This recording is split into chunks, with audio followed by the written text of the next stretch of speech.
Hey, you all. I am talking with a lot of parents at this time of year about their resolutions and their values.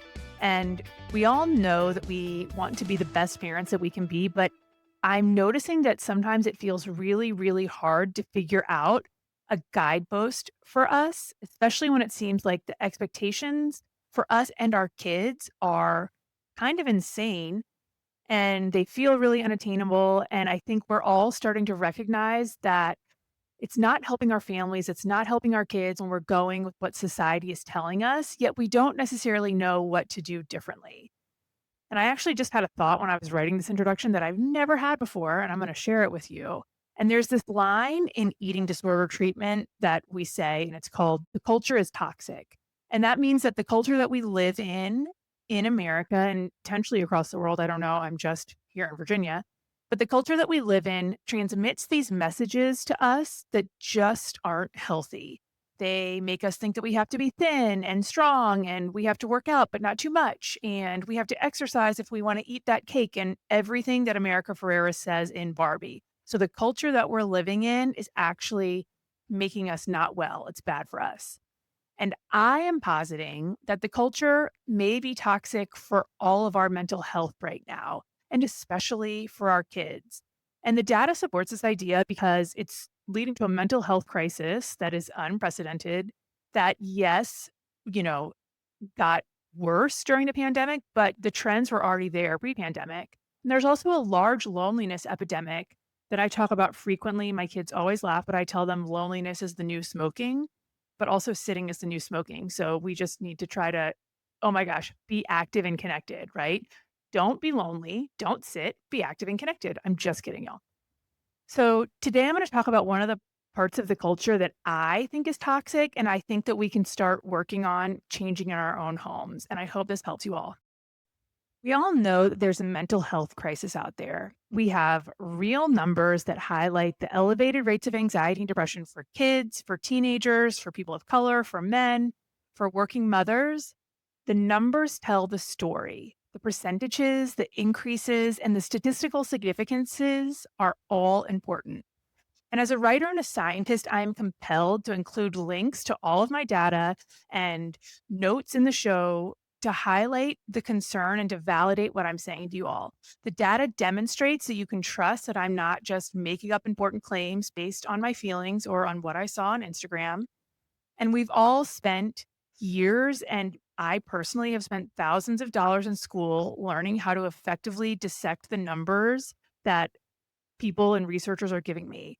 And even more, our brains as human beings are naturally inclined to solve problems, and numbers make that easier. So everywhere we go, we're surrounded by data, and so are our children. Their GPAs, Instagram likes, rebounds, SAT scores, tardies, goals, and more are all measured and they're all highlighted for our kids. They have their KPIs. What is measured gets done. The data tells the story. Numbers are concrete and clear, and therefore they feel very, very important. Certainly more important than an idea or a feeling. But we don't keep data on what actually counts in life. And you all, that's a numbers pun if you are keeping track. There are no decimal points for kindness, for helping others, for empathy, or the quality of our relationships. We don't spend hours on Excel sheets analyzing if we were actually building connections with each other and actually being present in our communities. In fact, the citizenship grade on our elementary school report card is the most data our children receive on their interpersonal relationships, which are the most important.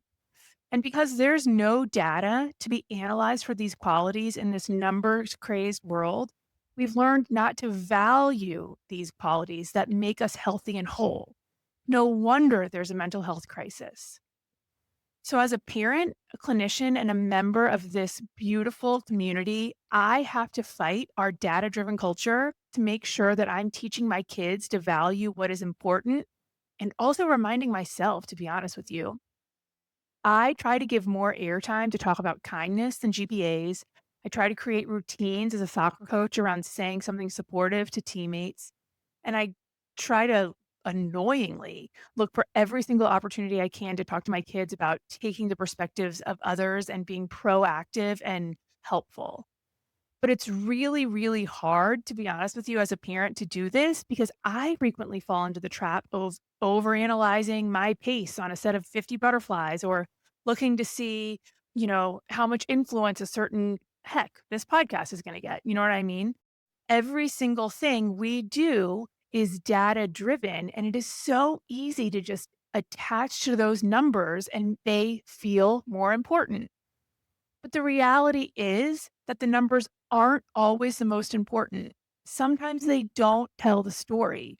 No statistically significant difference is going to highlight helping a kid who fell on the soccer field, or offering an invitation to someone who was left out at lunch, or reflecting to see where we can learn from our mistakes, openness to differences, or anything that includes real life connection. We don't have a number associated with that. So the next time you find yourself talking about data with your kids, remind everyone that the numbers are not the measure of who we are. No swim time, no 100% attendance, no 98 on a math test, no 1600 on the SATs is a measure of who you kids are, in the same way that no 800 on the SATs is a measure of who your kids are. Even if the numbers are concrete and they feel the most important, the connections that we have with each other are actually the most valuable in this world, and they are for our kids as well. So, this is a reminder to you, and this is a reminder to your kids and to anyone listening and my community who's been so helpful to me that it is the relationships that count. Those numbers we don't have, they're absolutely the most valuable. Thanks so much for listening, y'all. I hope you have a great January.